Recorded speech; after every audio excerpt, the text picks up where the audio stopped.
Hace un año di una charla en la Universidad Católica Andrés Bello y bueno, al salir de la charla, caminando por Chacao, me puse a hablar con alguien y le pregunté si él sabía quién era Andrés Bello.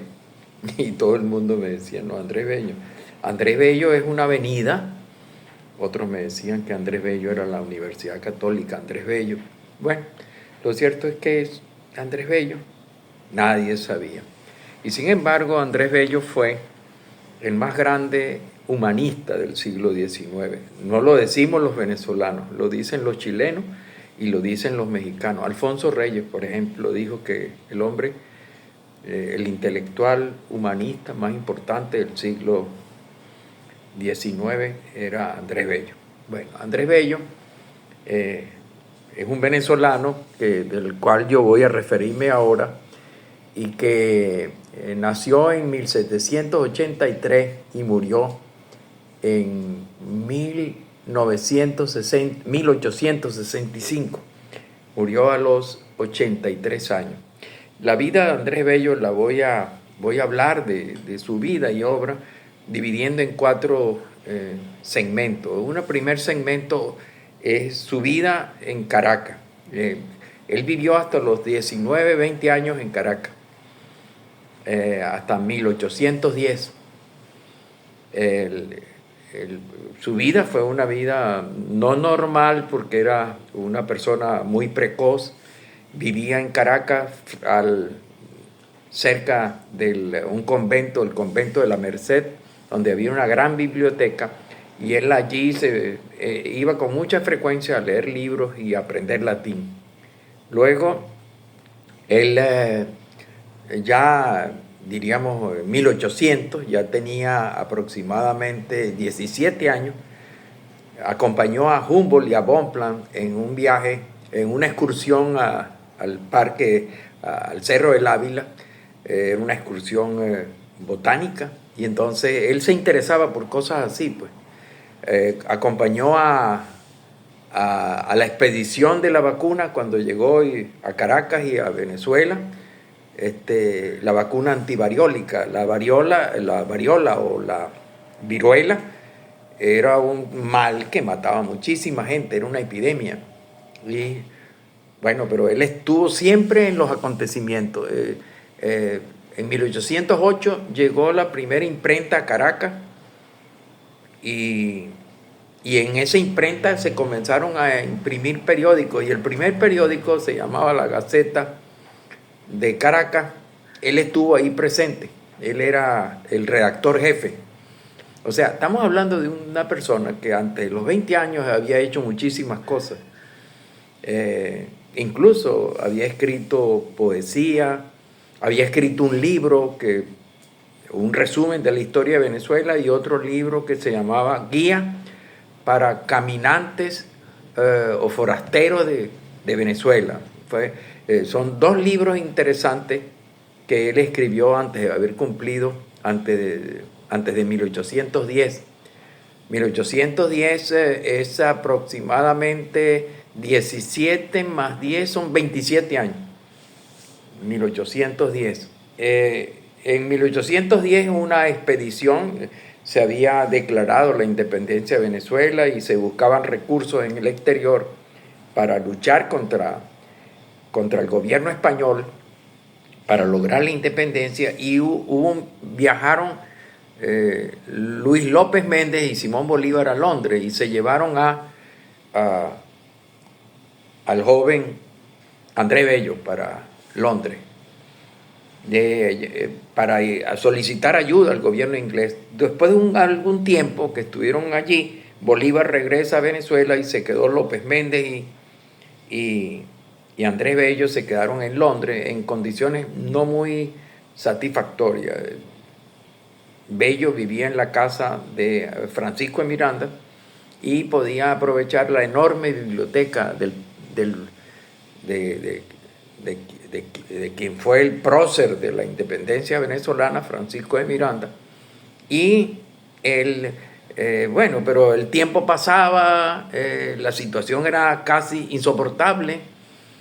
Se casó en Londres con Mary Boylan, o Mary Boylan, tuvieron varios hijos, y la esposa murió muy joven de tuberculosis y también el hijo, y estaba en una enorme soledad y con una situación casi insoportable de miseria.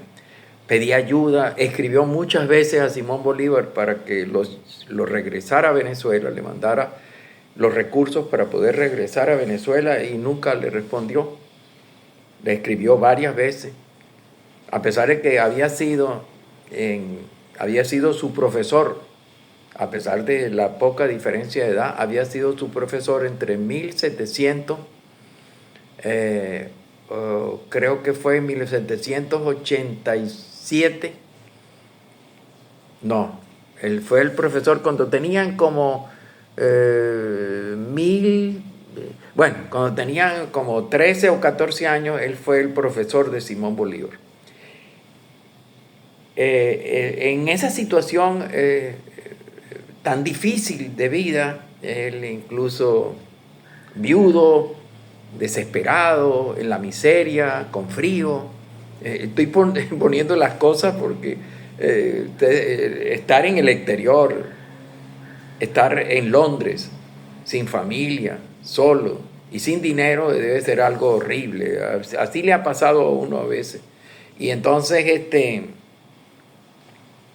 él pidió ayuda, y pidió ayuda a otras delegaciones, que eso era los consulados, la delegación de Guatemala, la delegación de Argentina, la delegación de Chile, y a veces lo ayudaban, pero no con mucho, no de manera permanente, hasta que en 1826, cuando él ya tenía 26 años, tenía como lo contrataron del Ministerio de Relaciones Exteriores, y siempre pedía la posibilidad de irse de Londres.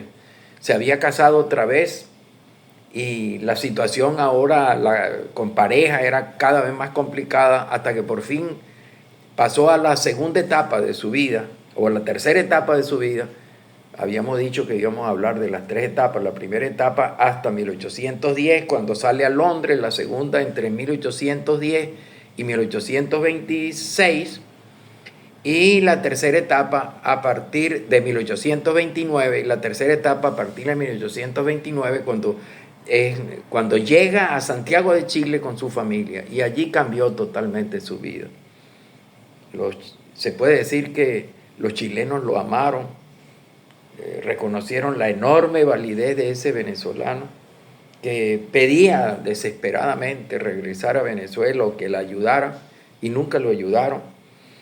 Y incluso nombraron secretario de la legación de Venezuela en Londres, y Simón Bolívar, yo no es que estoy hablando mal de Simón Bolívar, pero Simón Bolívar nombró a otro y no a él, a esa persona tan de clara inteligencia.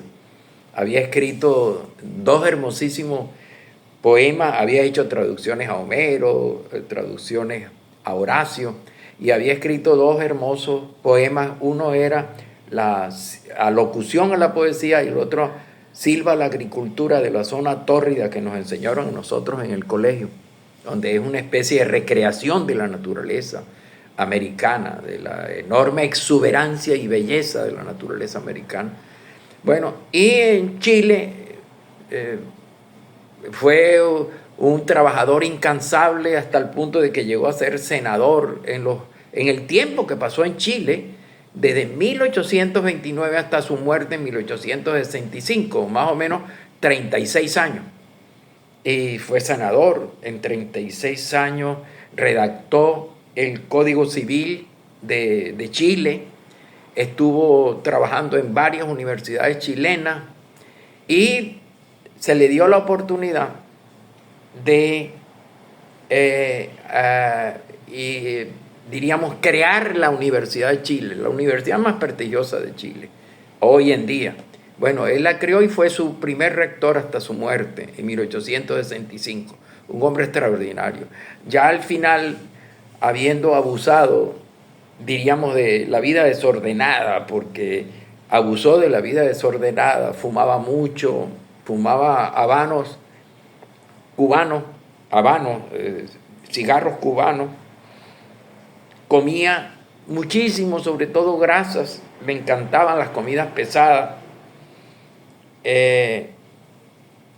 no hacía ejercicio, se fue convirtiendo en una persona obesa que le empezaron a llegar las enfermedades, también agravadas por su vida sedentaria, hasta el punto de que ya al final casi no podía levantarse de una silla sin ayuda de otros. Y bueno, murió de una neumonía o una bronquitis agravada con otras enfermedades, y expiró en 1865 siendo considerado un héroe de Chile, una de las personas más importantes de Chile, habiendo pasado por esa las etapas de enorme dificultad que le tocó vivir. Eso fue Andrés Bello, para que ustedes sepan lo que es un gran... dejó de ser venezolano, él se nacionalizó chileno, pero lo más importante es que él es un hijo de Venezuela. Cecilio Acosta, otro extraordinario venezolano ejemplar, dijo: uno no es donde ve la primera luz, sino donde la luz se difunde. Eso fue Andrés Bello, del cual debemos sentirnos orgullosos. Ya sabemos por qué es importante. Y no solamente porque existe una avenida Andrés Bello, un liceo Andrés Bello y un colegio y una universidad católica Andrés Bello y una orden, la orden Andrés Bello, sino porque fue el más grande humanista hispanoamericano del siglo XIX, dicho por Alfonso Reyes, uno de los más grandes mexicanos. Bueno, espero que les haya gustado esta mención muy rápida de la obra, la vida y obra de Andrés Bello, y que le hayan puesto que me gusta para seguir dando información sobre Andrés Bello, sobre otros personajes tan importantes como Andrés Bello, otros sucesos de la gastronomía e historia de las mentalidades. Nos vemos en la próxima entrega del Cartero. Muchas gracias.